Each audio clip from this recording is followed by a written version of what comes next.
तो prime time में बात करेंगे। हमारे साथ हैं फिलोसी पॉल साहब हैं, आप किंगफिशर के पूर्व कर्मचारी हैं मुंबई से। राजीव कुमार हैं, सीनियर फेलो हैं सेंटर फॉर पॉलिसी रिसर्च के। नरेंद्र तनेजा जी हैं, बीजेपी के नेता हैं। पौरंजय गुहा ठाकुरता साहब हैं, अर्थशास्त्री पत्रकार हमारे साथ हैं। इससे पहले कि बात बहस में खो जाए या बहस किसी और दिशा में चली जाए, फिलोसी पॉल साहब, हम ये जानना चाहते हैं कि आप कर्मचारियों की स्थिति क्या है इस वक्त, किन तकलीफ से आप लोग गुजर रहे हैं? नमस्कार। मैं पूरे बोर्ड को नमस्कार करना चाहूंगा। पहले तो धन्यवाद आप सबका। देखिए, हमारी तकलीफें सिंपल सी है कि हमारी सैलरीज नहीं पेड हुई हैं। ठीक है, 2012 जुलाई का लास्ट महीना था जब हमें सैलरी मिली थी। उसके बाद से किसी एम्प्लॉय को सैलरी नहीं मिली है। ये एक प्रॉब्लम है। दूसरी तो ये है कि हमारे टैक्सेस हमारे सैलरी से डिडक्ट किए गए हैं। हमें टैक्स स्लिप मिला है जो कि इनकम टैक्स ऑफिस के हिसाब से एक फेक टैक्स स्लिप है। उसमें कह रहा है कि कंपनी की हमसे टैक्स डिडक्ट किया गया, बट वो डिपॉजिट नहीं किया गया है। हमें आज के डेट तक टैक्स के इनकम टैक्स डिपार्टमेंट से नोटिस इशू हो रही हैं। मैंने यहाँ तक कि tax department, income tax department, हालांकि मैं कोलकाता से हूँ, आपने मुंबई कहा था जी, माफी चाहूंगा जी। कोलकाता में था पहले, करेक्शन। और मैंने कोलकाता के इनकम टैक्स डिपार्टमेंट में बात भी की थी। फिर वहां से कहना था कि देखिए, ये टैक्सेस आपके नाम पे ही रिफ्लेक्ट करेंगे और जो भी नोटिस इशू हो रही है वो सीपीसी बेंगलोर से इशू हो रही है। और हमारा कहना ये है कि ये टैक्स विजय माल्या जी को पे करना था जो उन्होंने पे नहीं किया, और इसके लिए नोटिस हमें इशू हो रही है। हम एक्चुअली क्रिमिनल बन जा रहे हैं उनके वजह से। सर, आपको स्वीट हार्ट डील मिला हो या जो भी मिला हो, आप खुश रहें, हर कोई चाहता है। ठीक है, हम आपका बुरा नहीं चाहते, लेकिन आप हमारा बुरा करके क्यों जा रहे हैं सर? ऐसे कितने कर्मचारी होंगे आप लोग देख रहे आप तो बता सकते हैं पॉल साहब, कैसे कितने कर्मचारी होंगे आप लोग? सर, उस वक्त जितने भी लोग थे हमारे साथ, किसी के भी टैक्स नहीं पे हुए हैं। उस टाइम मुझे जहां तक याद है, जब किंगफिशर क्लोज हो रही थी, 2000 के ऊपर हमारे पास तब भी एम्प्लॉइज थे। और उस वक्त से किसी का भी टैक्स नहीं पे हुआ है और सबको नोटिस इशू हो रही है। मेरी दरख्वास्त एक ही है। मैं देख सकता हूँ कि यहाँ पे आप बहुत सारे वरिष्ठ लोग भी आए हुए हैं, सरकारी लोग भी हैं। मेरा एक ही रिक्वेस्ट है ऑल गवर्नमेंट एजेंसी से, और हमारे बिलवर्ड प्राइम मिनिस्टर साहब, आप अगर सुन रहे हैं तो प्लीज हमारी दरख्वास्त सुनिए कि ऐसे क्राइम को अगर हम बढ़ावा देंगे तो sir, make in India successful होने के लिए थोड़ा तकलीफ हो जाएगा सर, क्योंकि मेक इन इंडिया को एम्प्लॉयज भी सक्सेसफुल बनाएंगे। अगर विजय माल्या जी के जैसे लोग ऐसे क्राइम करके स्वीट हार्ट डील लेके लंदन जाके बैठ जाएंगे तो he will set an example. Remaining all several industrialist are there who will follow his path, और ठीक है, हम एम्प्लॉय सफर ही करेंगे और बाकी स्वीट हार्ट डील के लोग जाते रहेंगे। हमारा क्या होगा सर? अभी पॉल साहब से नहीं पूछता तो ये बात ध्यान में नहीं आती कि इनका बिजनेस डूबा, उसके कई कारण हो सकते हैं। ठीक है, डूबते हैं बिजनेस, लेकिन इन लोगों का टीडीएस कट गया और टीडीएस वो पे नहीं हुआ, इनको नोटिस मिल रहा है और इनको एक तरह से क्रिमिनलाइज किया जा रहा है। तो ये तो एक पहलू है। 2 साल से भी ये देखा गया है, पिछले 2 साल में भी काफ़ी बैंकों ने ये एनपीए माफ़ किया है। मैं विजय माल्या के केस में भी जानना चाहता हूं और बाकी केस में भी जानना चाहता हूं। ये ज़रूर है कि इसकी वजह से एनपीए का मामला पहले भी उठता रहता था, तो लगता था कि ये सीपीएम टाइप की पार्टियों का काम है जो एनपीए का मामला उठाते हैं। कांग्रेस बीजेपी हमेशा चुप रहती थी।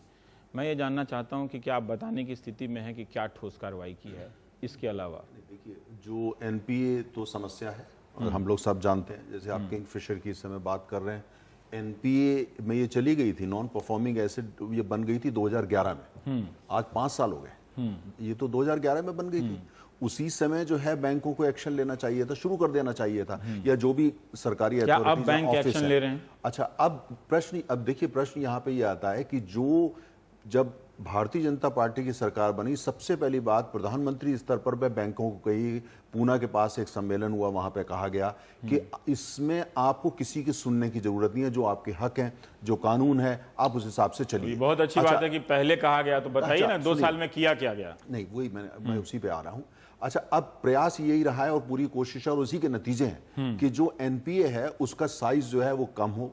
अच्छा, क्योंकि मैं कोई इसका राजनीतिकरण बहस का आपके साथ नहीं करना चाहता, क्योंकि इसमें, लेकिन हम सब जानते हैं कि कब एनपीए 2004 में कितने थे और उसके बाद 2014 में कितने थे। आप उसकी टेबल उठा के, आपके पास ना हो तो मैं आपको पेश करूं। नहीं वो ठीक है। अच्छा, तो कितने हुए? हाँ, नहीं जबरदस्त तरीके से बढ़े। अच्छा, अब वो, और दूसरा ये भी हम जानते हैं कि भाई कुछ समय में क्या होता था, पॉलिटिकल इंटरवेंशन होता था।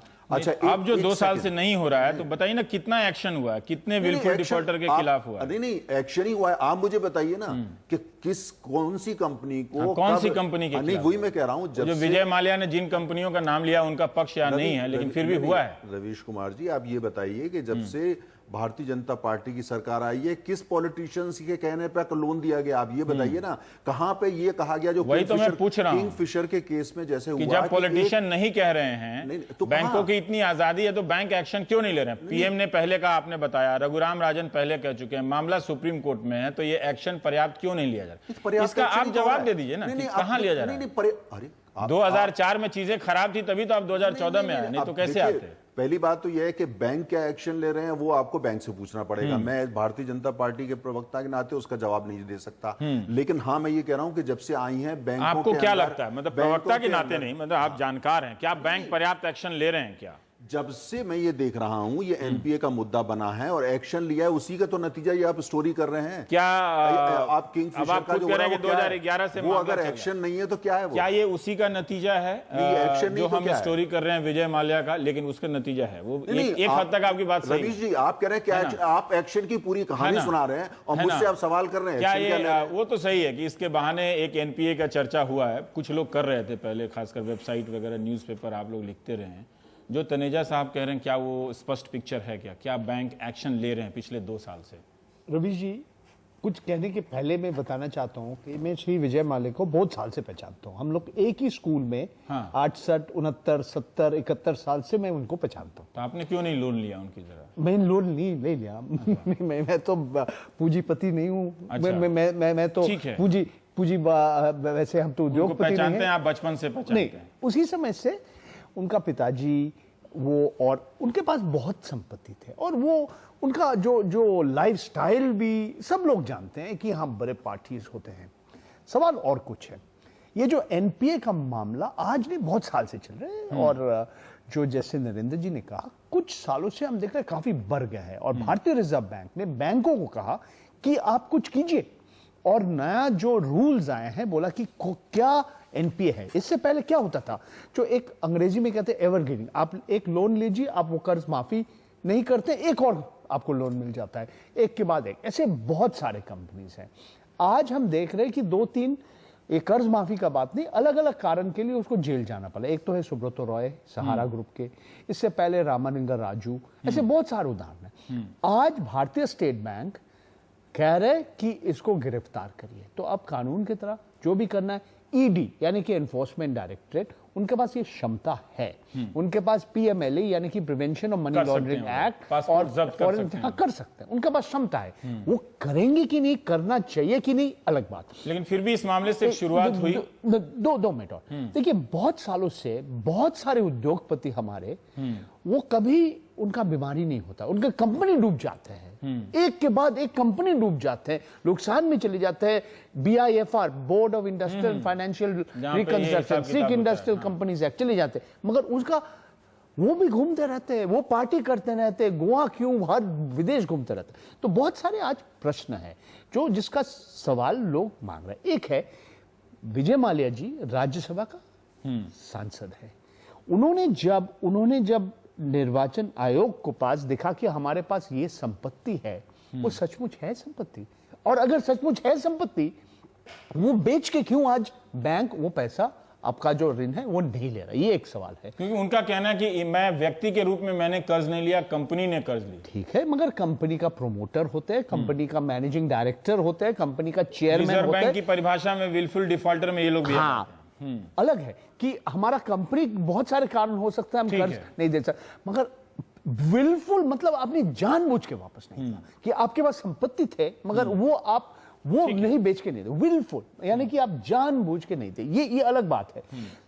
एक और बात है, सचमुच के विजय माल्या जी नॉन रेजिडेंट इंडियन है, NRI है कि नहीं? अगर वो है तो कैसे वो राज्यसभा का उन्होंने अपने चिट्ठी में कहा कि मैं एनआरआई हूं इसलिए बाहर जाता हूं। राज्यसभा में कैसे हैं? सवाल है, बहुत सारे ऐसे कंपनी के जो उद्योगपति है, जो ठीक है। कंपनीज का प्रमोटर्स है, डायरेक्टर्स है, मैनेजिंग डायरेक्टर्स है, निर्देशक है, ऐसा उनका है। तो आप कहना चाहते हैं कि एक उनको टारगेटिंग हो रहा है कि नहीं, ये विजय माल्या का कहना है। मगर कुछ सालों से आज का ये जो किंगफिशर का जो समस्या है, ये आज नहीं, कुछ सालों से चल रहा है। ठीक है राजीव जी, हम आपसे जानना चाहते हैं कि एक पक्ष है विजय माल्या कहते हैं कि उन्हें निशाना बनाया जा रहा है, एक पक्ष ये भी है कि लाखों करोड़ का जो बैंकों का एनपीए हुआ है, और लाखों करोड़ का, आप ज्यादा जानते होंगे आंकड़ों के हिसाब से, 4 लाख करोड़, 4 लाख करोड़ कम से का, कम। और ये बढ़ता जा रहा है। कई बैंक, सरकारी बैंकों की जो कुल जमा संपत्ति है उससे ज्यादा एनपीए हो गया है।